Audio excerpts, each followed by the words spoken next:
এবারের বাজেটে ফ্যামিলি ও কৃষক কার্ডে আলাদা বরাদ্দ রাখা হবে, চাঁদপুরে জানালেন প্রধানমন্ত্রী। কুমিল্লার পথসভায় দেশ পুনর্গঠনে জনগণের সহায়তা কামনা। ফারাক্কা চুক্তি সম্পাদনে প্রমাণিত হবে ভারতের সঙ্গে সুসম্পর্ক থাকবে কিনা, মন্তব্য মির্জা ফখরুলের।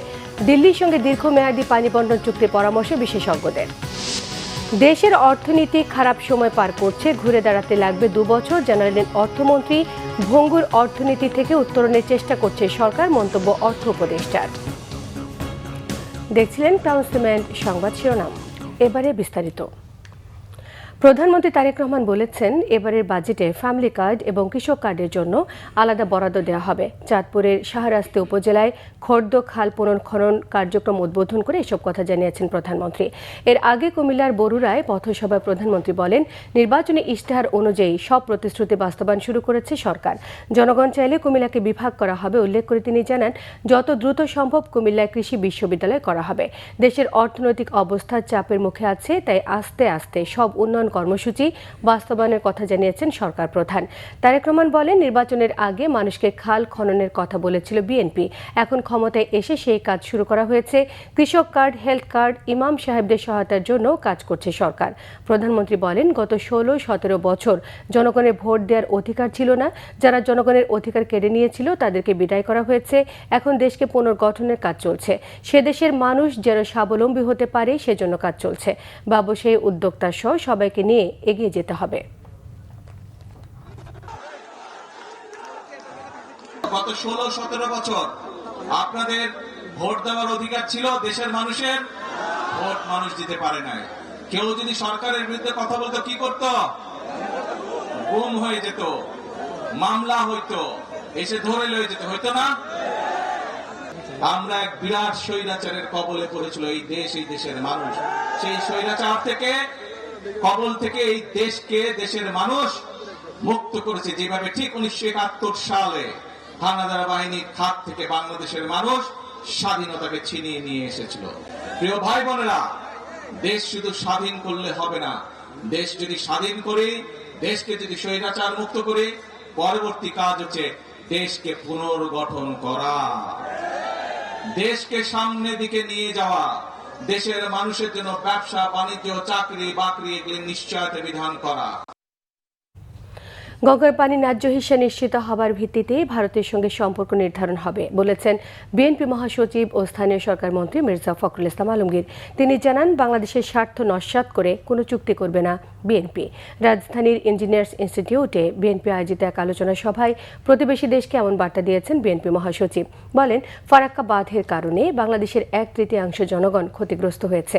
ভারত যদি বাংলাদেশের সঙ্গে সুসম্পর্ক গড়ে তুলতে চায়, তাহলে বাংলাদেশের মানুষের স্বার্থকে গুরুত্ব দিতে হবে। বাংলাদেশের স্বার্থ বিনষ্ট করে এমন কোনো চুক্তি বিএনপি সরকার করবে না।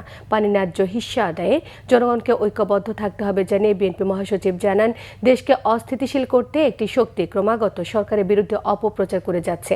ফারাক্কা বাঁধের ফলে সৃষ্ট পরিবেশগত ঝুঁকি এবং পানির সমস্যা নিরসনে স্বল্পমেয়াদী চুক্তি কাজে আসবে না জানিয়ে ভারতের সঙ্গে দীর্ঘমেয়াদী পানি বণ্টন চুক্তির পরামর্শ দিয়েছেন বিশেষজ্ঞরা।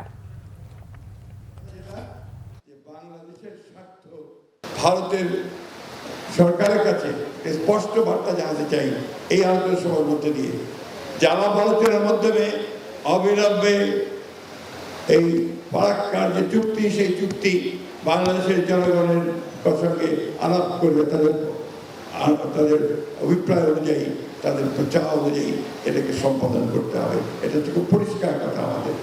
অন্যথায় যে কথাটা এলাকার মধ্যে বলেছেন, ভারতের সঙ্গে যে সুসম্পর্ক স্থাপিত হওয়া সুযোগ এসেছে, সেটা নির্ভর করবে ভারতের এই গঙ্গা চুক্তি বা ফারাক্কা চুক্তি সম্পাদনের প্রতি, একথা বিশ্বাস করি। মধ্যপ্রাচ্য যুদ্ধের কারণে জ্বালানি খাতে 40,000 কোটি টাকা বাজেট থেকে চলে গেছে জানিয়েছেন অর্থ পরিকল্পনা মন্ত্রী আমির খসরু মাহমুদ চৌধুরী। চট্টগ্রামে মা ও শিশু মেডিকেল কলেজ হাসপাতালে নতুন একাডেমিক ভবনের উদ্বোধনী অনুষ্ঠানে তিনি এসব কথা বলেন। তিনি বলেন, এবার বাজেটে স্বাস্থ্য খাতে বরাদ্দ অনেক বাড়ানো হয়েছে, কারণ সার্বজনীন স্বাস্থ্য সুরক্ষা নাগরিক অধিকার। সবার সহযোগিতা না থাকলে শুধু বাজেট দিয়ে কিছু হবে না। স্বাস্থ্য খাতে অতীতের মতো যেন লুটপাট না হয়, এজন্য বরাদ্দের সঠিক ব্যবহার নিশ্চিত করতে হবে বলে উল্লেখ করেছেন অর্থমন্ত্রী।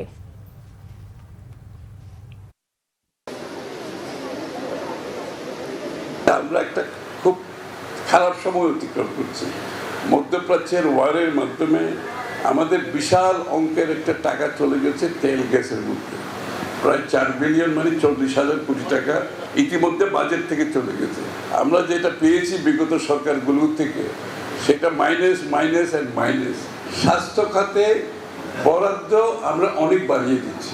সরকারি হাসপাতালগুলোর একটা সীমাবদ্ধতা আছে, এই জন্য আমরা প্রাইভেট হসপিটালগুলোর সাথে কথা বলছি। আমরা তাদেরকে তাদের কাছে পেশেন্ট পাঠাবো, তারা তাদের চিকিৎসা করবে, বিলটা সরকার দিয়ে দেবে। আসন্ন বাজেটে বিনিয়োগ বৃদ্ধি ও কর্মসংস্থান সৃষ্টিকে অগ্রাধিকার দেওয়া হবে বলে জানিয়েছেন প্রধানমন্ত্রী অর্থ ও পরিকল্পনা উপদেষ্টা অধ্যাপক ডক্টর রাশেদ আল মাহমুদ তিতুমির। একই সঙ্গে মূল্যস্ফীতি নিয়ন্ত্রণ, কর আদায় বৃদ্ধি, অর্থনীতির কাঠামোগত সংস্কারে সরকার গুরুত্ব দিচ্ছে বলেও তিনি জানিয়েছেন। সকালে এফডিসিতে ডিবেট ফর ডেমোক্রেসি আয়োজিত বাজেট ও মূল্যস্ফীতি নিয়ন্ত্রণের চ্যালেঞ্জ শীর্ষক প্রাক বাজেট ছায়া সংসদে প্রধান অতিথির বক্তব্যে তিনি এসব কথা বলেন। তিনি বলেন, সরকার 2030 সালের মধ্যে কর জিডিপি অনুপাত 10% উন্নীত করার লক্ষ্য নির্ধারণ করেছে। অর্থ পরিকল্পনা উপদেষ্টা বলেন, বর্তমান সরকার একটি ভঙ্গুর অর্থনৈতিক পরিস্থিতি উত্তরাধিকার সূত্রে পেয়েছে। একই সঙ্গে আগের সরকারের ঋণের বোঝাও বহন করতে হচ্ছে। তারপরেও নির্বাচনী ইশতেহারে জনগণের কাছে দেওয়া প্রতিশ্রুতি বাস্তবায়নে সরকার কাজ করে যাচ্ছে বলেও তিনি জানান। সভাপতির বক্তব্যে ডিবেট ফর ডেমোক্রেসির চেয়ারম্যান হাসান আহমেদ চৌধুরী কিরণ জানান, সাধারণ মানুষের জীবনমান উন্নয়নে এবারের বাজেটে অন্তর্ভুক্তিমূলক সামাজিক নিরাপত্তা কর্মসূচিকে গুরুত্ব দেওয়া হচ্ছে। রাষ্ট্র পরিচালনার দায়িত্ব গত অন্তর্বর্তীকালীন সরকারের কি পরিমাণে প্রবৃদ্ধি ঘটেছিল 24-25 অর্থ বছরে, আর আমরা মধ্য ফেব্রুয়ারিতে দায়িত্ব গ্রহণ করার পরে এই 30 জুন কত ট্যাক্স জিডিপি রেশিও বাড়লো। এটা একটা ধরলেই বোঝা যাবে সক্ষমতার নির্দেশ যে তারা কর আহরণ করতে পারে কিনা। আর আমরা পরিষ্কার করে বলেছি যে 2030 সালের মধ্যে মোট দেশজ উৎপাদনের 10% কর জিডিপি হবে এবং 2035 সালে 15% হবে। The test of the pudding in it's eating.